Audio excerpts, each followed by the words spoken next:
Okay, this is a quick tutorial on how to use FileZilla, which is a free FTP program you can use to access my FTP site. So you may have received an email from me that looks something like this, where you have a few details, a username, a password, a host, and a port. It's actually really simple to use. So I'm going to go take you through the whole process of getting FileZilla, all the way from the point of actually downloading it to actually going and setting up yourself. So you can go to the filezilla-project.org, and what you want is the clients there. So I'm on a Mac at the moment, so I'm going to go and download it from Mac. And then you can just go and install it from there. Okay. So here we go. So I can just do an install from there. Let's get up here.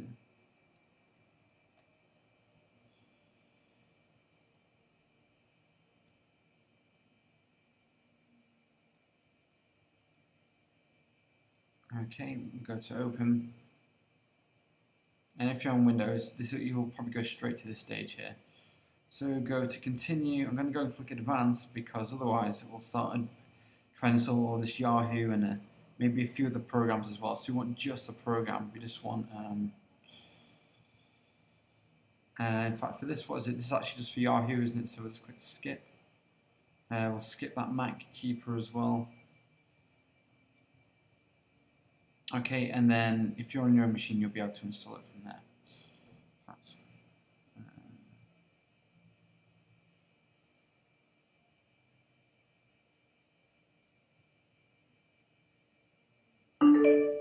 okay, lovely. So basically, this is the don't worry about that. So this is the program here. This is FileZilla.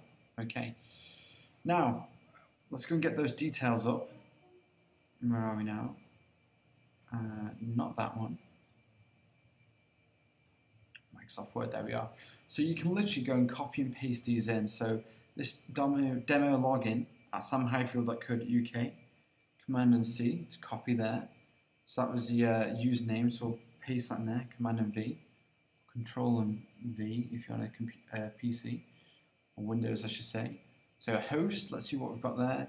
That's ftp.samhighfield.co.uk. We'll do another copy and paste for that one.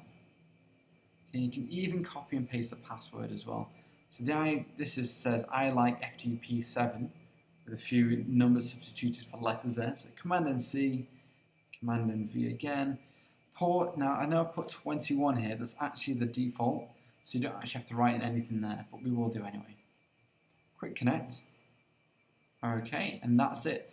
So what you can do now is that you can go and take a file from, say, something, anywhere from your hard drive here. We've got a picture of the Eiffel Tower here, I think. And you can basically go and download it. All you got to do is basically drag and drop over. So basically, this is your computer, and there's another window up here. These are your folders in your computer, and basically this is basically a hard drive somewhere in America. That's where I have my hosting, and there we go. And then if you want to download something, you can just go and click, and you can go and here we go. And this is an interesting thing. So sometimes when you download something, you have to enter a password again. If you click this here, this remember password until FileZilla closes, you'll only have to do this once, okay? So I'm just going to get this password up again. I'll do a copy and paste, Command and C, Control and V. There we go. And you get this file transfer thing going in here. So, a few things I just want to point out here. This is one of the courses that I teach as well. So let's say we have a really big file. So we've got this Introduction to After Effects video, okay? So I'm going to drag and drop that over here. By the way, just before I do that, if you want to create a new folder, right click, create a new directory, and I can call this one Big Files, there we go. And you can go and double click, and you can go and put that over there as well. Now, what will happen is that when you want to transfer a big file, you get this queue here, and it'll start transferring. And the great thing about uploading like this, because especially if you have, so this is a few 361 megabytes, but let's say imagine you're uploading something like a 12 gigabyte file or a really huge file like that. It may take a long time, it may even take all day to go and upload that. And if you're going to do this over like a normal web connection, like uploading over the internet, chances are, maybe a few hours in, the connection will drop out and you'll have to start all over again. So you may even get all the way to like 99%, and then if the connection drops out, that's it. You might have to do a whole new days of uploading. And the good thing about FTPs is that if it does drop out, okay, so I'm just going to go to process queue there. You can actually go and pause it, okay, by right-clicking here and choosing process queue. You can click it again to toggle it back on, and you can start that again. Now that works with so if it fails, and it'll say you're going to this section here called failed transfers. What you can actually do is you can actually give a right-click in here, and you can return these to the it will be reset and requeue all, okay, and then you can basically carry on uploading. So if it does fail at 99%, you can actually just carry on and do that last 1%. Okay, so obviously in a production environment, if you need something for that day and it's a really big file, it means you can just get it there, because you can just keep on resuming. If the connection's a bit shaky, whatever, you make sure you can just definitely means you can definitely go and get it over. Okay, so I'm just going to give this just, in fact, I'm just going to go and stop this there. Okay, I'm going to go and rename this. Okay, test, okay. So what I can do is I can go and download this now. The way that I can download it, I can just drag it basically into this folder, or if I wanted to go to a different folder, I could go and put it in there. Okay. So I can go and put it, say, back in here, and that starts transferring. And if my connection were to drop out,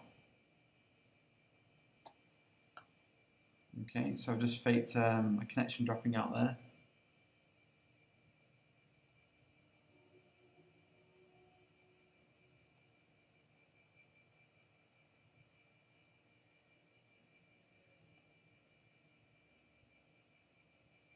Okay, so we can't connect there. So if I go and connect back up to the internet, so if that were to happen, say if you were to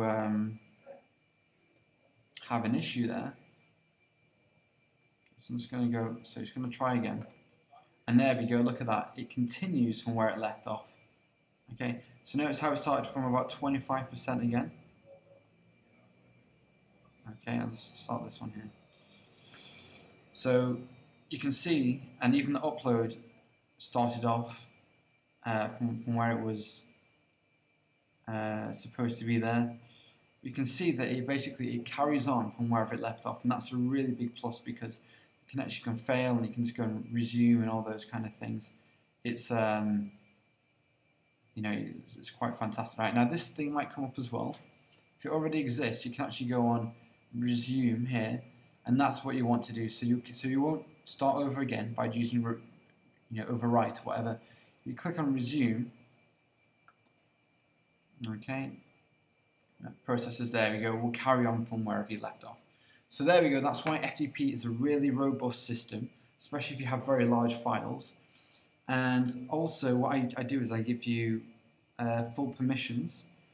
So what you can do is, let's say that you put a file on my site by mistake, okay? So let's say you didn't want these big files on there, you can go ahead and delete that, that's fine. So if you've put something sensitive on there that you haven't, that's fine. You can go right click, choose delete, and there'll be no way I can actually get to that. Okay. There we go, and that folder is gone. Okay. Right, so that is it. You can choose to store these in the login here. So I can say, you can disconnect from here, whatever. If you don't want it to remember these things here, or passwords and such, you can just click clear history, and then it means that you know, whoever, if someone jumps on the computer after you and they go in there and you don't want them accessing these FTPs, you can just click clear history, clear the password, clear the user information and everything. Right, okay, that is it. So hopefully that's quite clear. So we went from the stage of actually going and downloading the software, okay?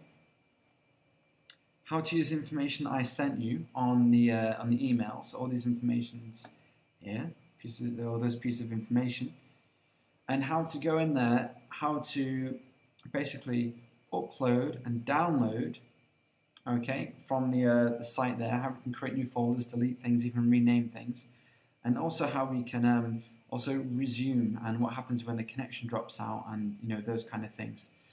Okay, that is it. And if you have any more questions, send me an email or give me a call. Thanks very much.